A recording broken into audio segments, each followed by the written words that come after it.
Bienvenue à la grande édition de la télévision rwandaise dont voici le sommaire. Le ministère de l'Unité nationale et de l'engagement civique exhorte les auteurs qui écrivent sur l'histoire du Rwanda à s'appuyer sur la vérité des faits pour ne pas tomber dans la propagande des négationnistes du génocide perpétré contre les Tutsis au Rwanda en 1994. Les parlementaires de la Chambre des députés ont décidé de convoquer à différents moments le ministre des Infrastructures, la ministre de l'Éducation, la ministre des Nouvelles Technologies et Innovations et la ministre du Genre et de la Promotion de la Famille pour fournir des explications verbales sur les doléances de la population que les députés ont rassemblées lors de leur tournée à travers le pays en mars 2022. Bienvenue à tous au grand rendez-vous de la grande édition.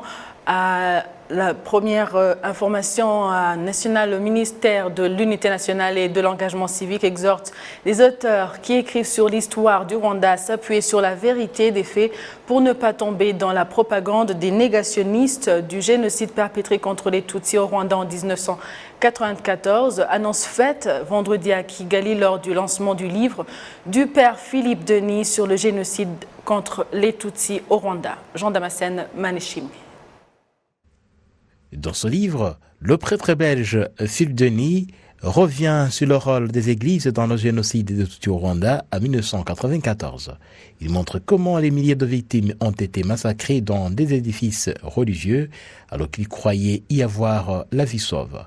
Il déplore l'attitude de certains hommes d'église qui se sont associés aux miliciens interahamwe au lieu de sauver ceux qui avaient trouvé refuge. Ce prêtre belge a mené des recherches en particulier dans la paroisse Congonil à l'ouest du Rwanda et consulté plusieurs archives dans le pays comme à l'étranger, notamment celles détenues par les religieux. Au cours de cette présentation du livre, Marie-Josée Umutoni, rescapée du génocide des Tutsis, a partagé son témoignage, expliquant comment de nombreux Tutsis ont été sauvagement massacrés alors qu'ils avaient trouvé refuge à la paroisse de Congonil. S'exprimant pour l'occasion, le ministre de l'Unité nationale et de l'engagement civique a loué le courage du père Philippe Denis d'aborder un sujet rarement évoqué, le rôle des églises dans le génocide des Tutsis au Rwanda.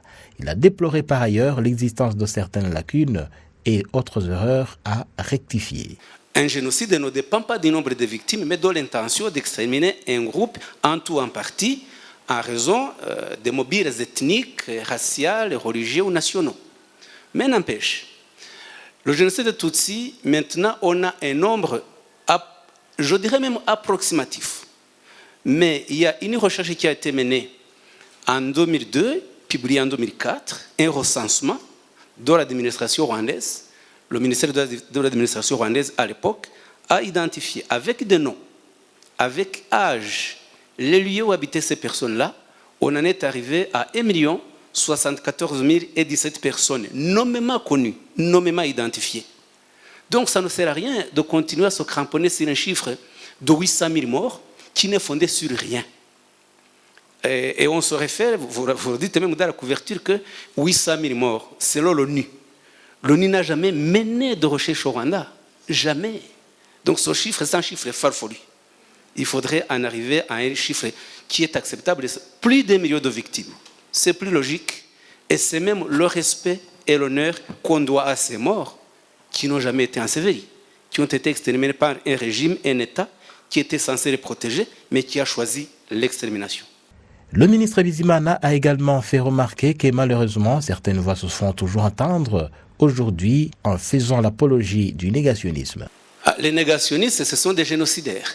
La négation du génocide, c'est la poursuite du génocide par d'autres moyens. Or, on a des prêtres, des frères, des religieuses qui persévèrent dans cette perception des choses, dans le négationnisme.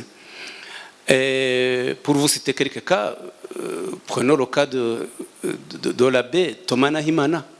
Même s'il prétend ne plus être prêtre, etc., mais ça reste un prêtre négationniste. Le sacerdoce est éternel. L'abbé Théophile Murengera-Ntwari, dit même diocèse de Cyangugu. L'abbé Fortunatus Rudakemwa, qui a mis en place le site internet leprophète.fr et beaucoup d'autres.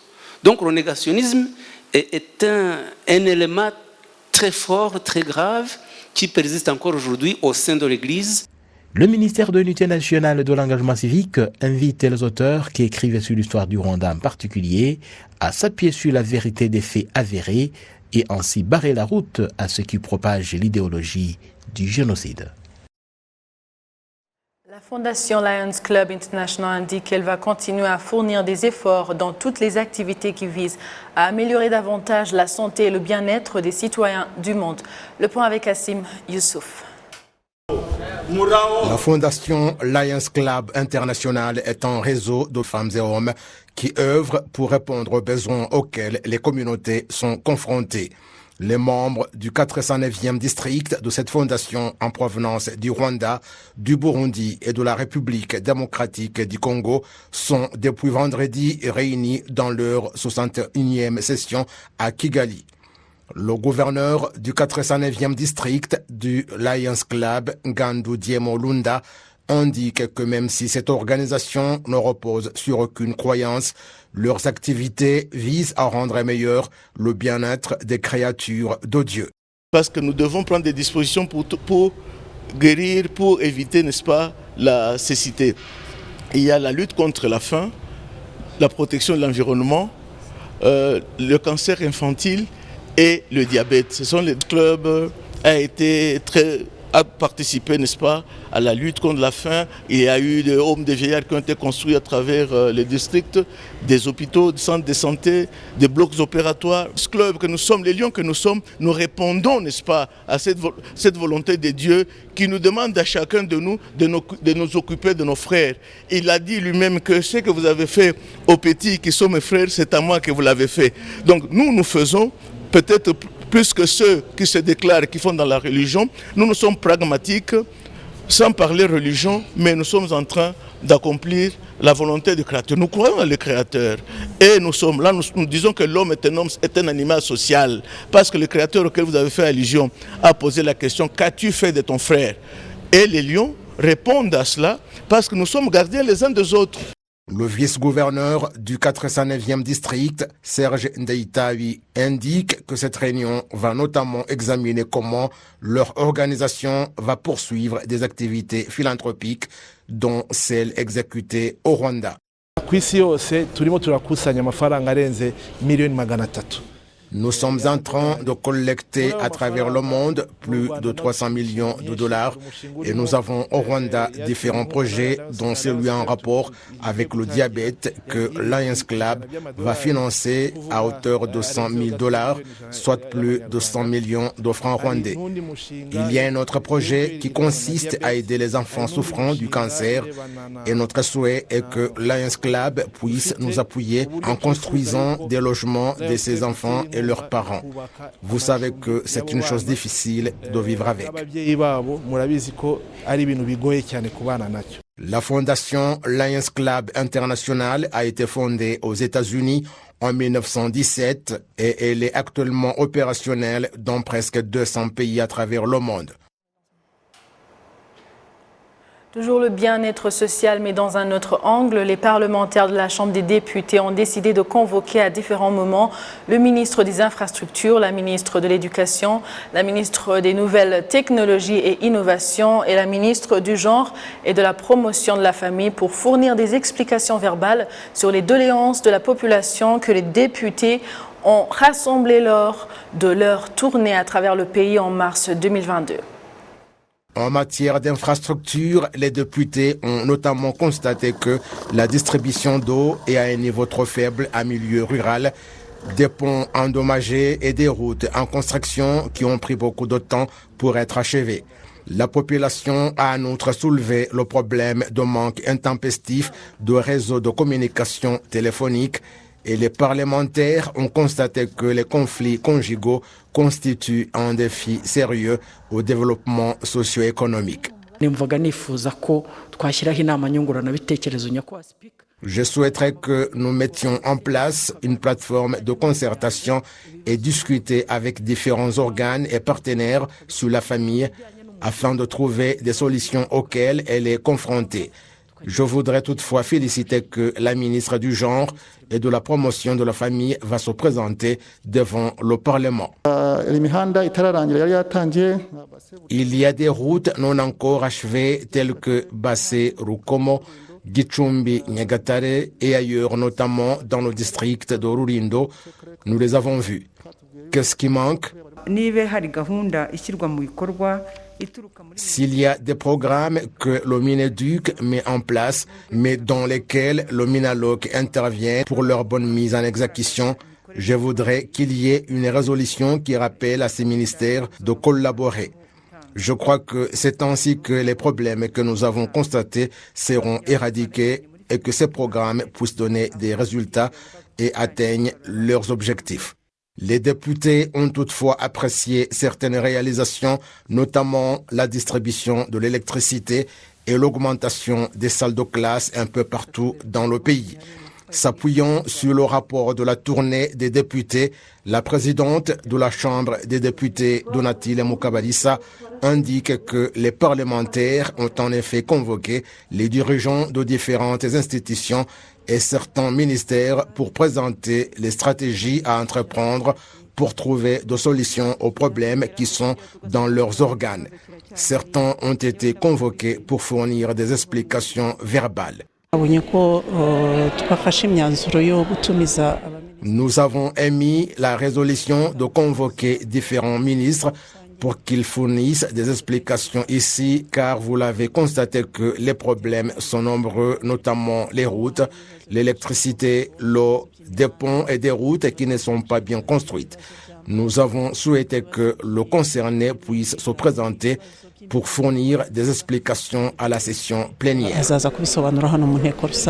Les députés ont en outre demandé que les ministères, dont celui de la Justice, de l'unité des Rwandais et de l'engagement civique, et le ministère des Finances et de la Planification économique présentent à la Chambre des députés les stratégies à entreprendre pour trouver des solutions aux problèmes observés dans leurs attributions, notamment dans les programmes tels que Ejoheza, la fusion des mémoriaux du génocide commis contre les Tutsis et le rôle des instances de base dans la prévention des conflits conjugaux.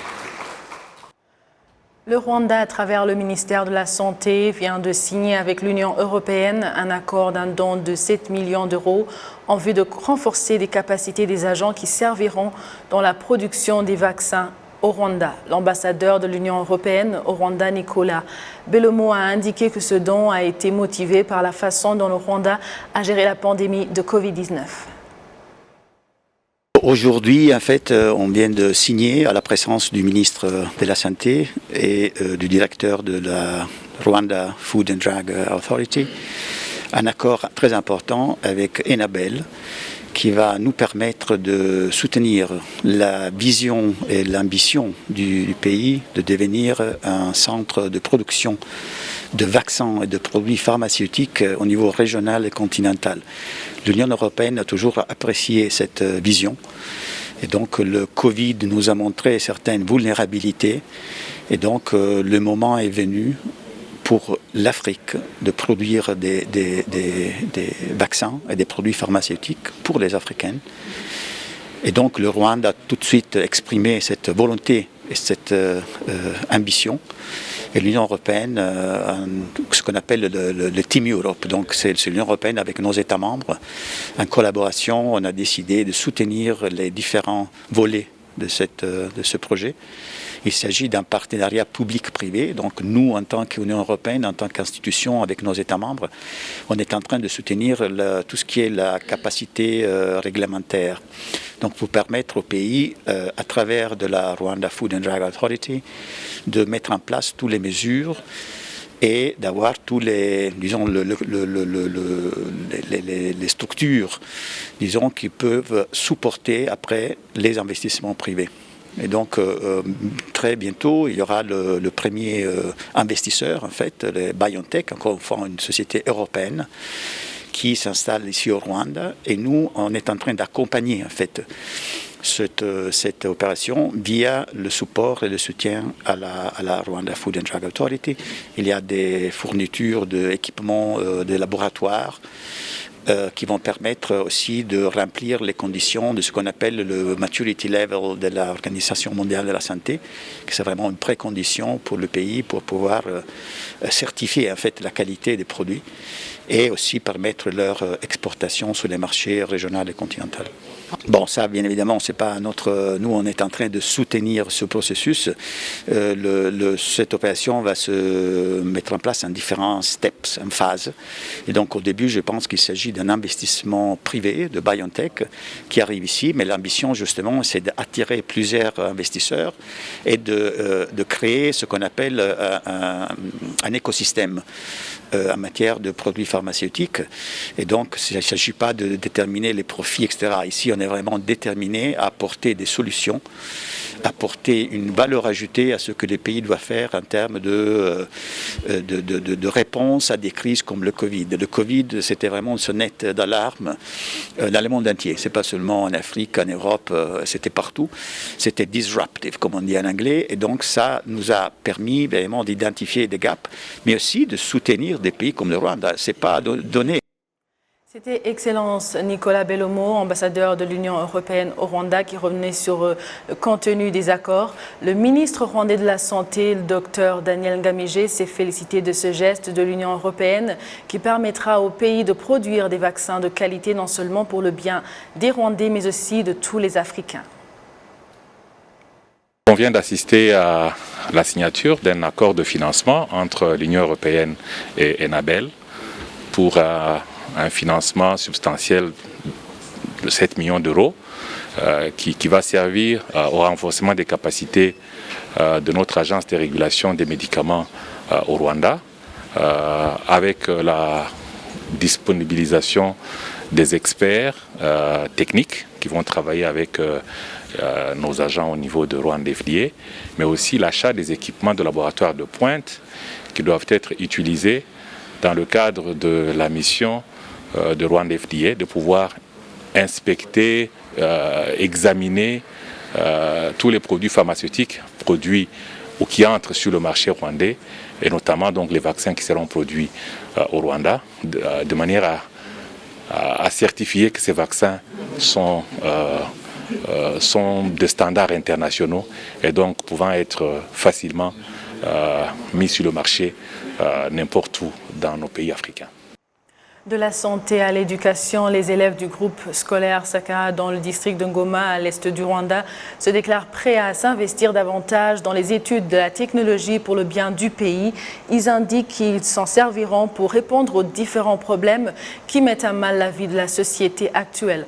En province de l'Est, un programme dénommé Financial Literacy qui appuie le programme gouvernemental de la vulgarisation de la technologie dans les écoles s'est fixé comme objectif de faire en sorte qu'environ 1 million d'élèves et des compétences requises dans la technologie d'ici 2050. Le gouvernement du Rwanda s'est engagé à construire une économie basée sur la connaissance et la technologie est perçue comme l'un des meilleurs moyens qui permettront de rendre cette vision une réalité. Pour y parvenir, les élèves sont initiés à la technologie dès leur bas âge et dans tous les coins du pays.